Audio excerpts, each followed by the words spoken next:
কারো দুর্বলতা নিয়ে কখনো মজা করো না। যেটা তোমার কাছে মজার ব্যাপার, এটা ওর কাছে কষ্টের ব্যাপারও হতে পারে।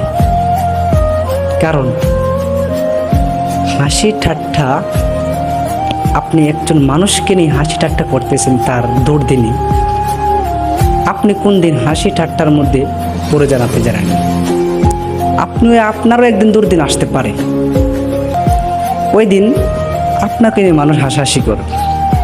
আপনার কাছে কীরকম লাগবে আপনি একটু আপনার বিবেক দিয়ে ভেবে দেখুন।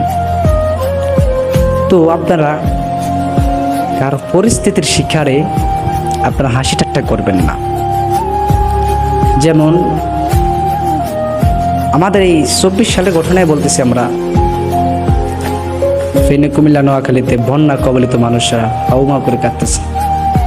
এমন অনেক মানুষ আছে যে যারা কি করতেছে, হাসি ঠাট্টা করতেছে।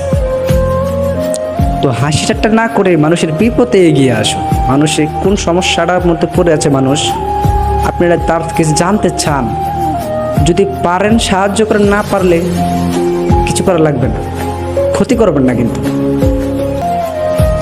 কারণ আপনি যার ক্ষতি করতেছেন এটা কিন্তু কেউ না দেখলে আল্লাহ তাবারাক ওয়া তাআলা দেখতেছেন।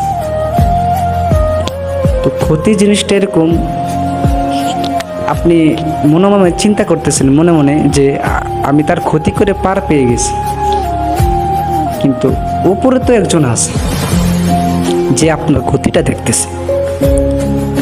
তো আপনি যার ক্ষতি করতেছেন ওই আল্লাহ আপনার ক্ষতি করবে। আল্লাহ যদি আপনাকে ধরে আর বাঁচার উপায় আছে, একটু ভেবে দেখবেন। তো কারো দুর্দিনে আপনারা হাসি ঠাট্টা মজা করবেন না।